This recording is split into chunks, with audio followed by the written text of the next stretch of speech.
Assalamualaikum sahabat, jumpa kembali dengan mamanya Rindianda. Di kesempatan kali ini, saya akan berbagi pengalaman sebagai penyintas COVID-19. Untuk diketahui, penyintas COVID-19 adalah orang yang pernah menderita COVID-19 dan telah dinyatakan sembuh. Maksud dan tujuan saya agar dapat berbagi pengalaman, merasakan sakit dan diisolasi mandiri di rumah, serta mengubah persepsi yang keliru tentang virus corona. Untuk sahabat yang belum subscribe, silahkan subscribe dan klik tombol lonceng, agar sahabat menjadi orang yang pertama tahu informasi yang terbaru dari saya. Sahabat, virus corona itu memang tidak kelihatan tapi nyata adanya. Hal itu dimulai ketika di kantor bapaknya anak-anak, ada rekannya yang terkena penyakit seperti COVID-19. Kemudian diperiksalah satu kantor dengan menggunakan rapid test. Di antara belasan orang, ternyata bapaknya anak-anak positif hasilnya. Dan pada hari itu juga diadakan swab PCR. Swab PCR itu maksudnya mengambil sampel cairan dari hidung dan tenggorokan, kemudian diperiksakan di laboratorium. Untuk itu memakan waktu sekitar 2 hari. Setelah 2 hari hasilnya keluar, ternyata bapak anak-anak positif COVID-19. Pada hari itu juga beliau langsung diisolasi di rumah sakit. Dan kami yang tinggal serumah dengannya langsung ke rumah sakit untuk menjalankan tes swab PCR. Setelah 2 hari, dari 4 orang yang tersisa di rumah, 3 positif COVID-19 termasuk saya. Hanya 1 yang negatif, anak sulung saya. Pada hari itu juga kami bersiap menuju ke rumah sakit. Semua perlengkapan sudah kami bawa, termasuk buku sekolah anak-anak. Karena pada saat itu lagi ujian tengah semester. Di rumah sakit, kami diambil darah lanjutan, di ronsen, dan khusus saya direkam jantung atau EKG. Karena faktor umur, mungkin agak berat dampaknya. Ternyata kami tidak jadi dirawat.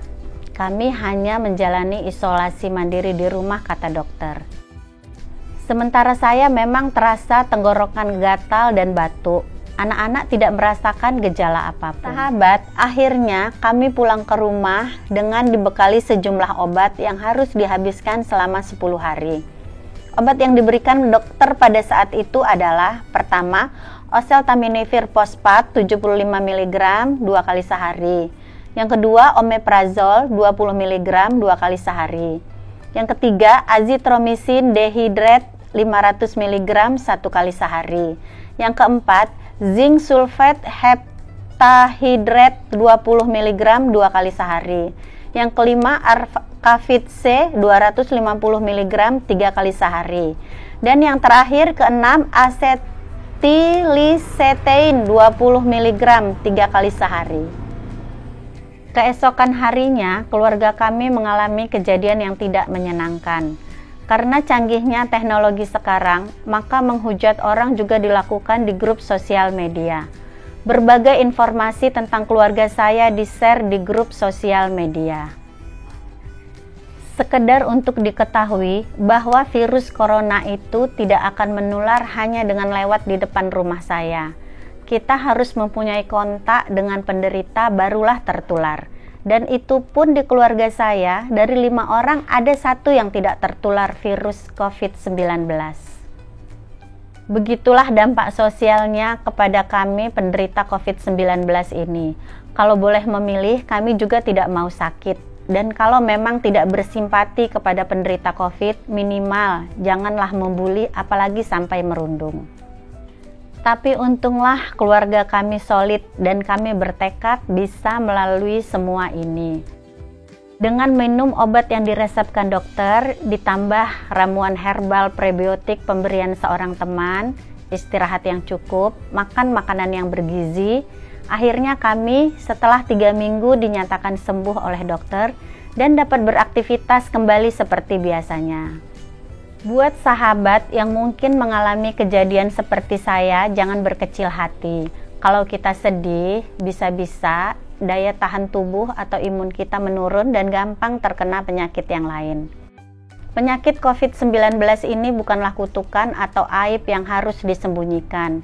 Kita tidak perlu malu mengakui bahwa kita pernah menderita COVID-19 dengan berbagi pengalaman kepada sekitarnya.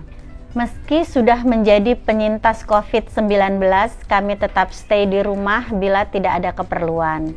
Tetap menjaga kesehatan dan kebersihan, rajin mencuci tangan, memakai masker dan menjaga jarak bila bepergian, dan banyak-banyak berdoa agar dijauhkan dari penyakit dan bahaya.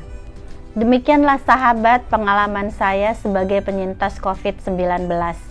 Terima kasih sudah menonton dari awal sampai akhir. Jangan lupa like dan subscribe Mamanya Rindianda. Semoga kita tetap sehat sehingga bisa berbagi ilmu yang bermanfaat. Wassalamualaikum warahmatullahi wabarakatuh.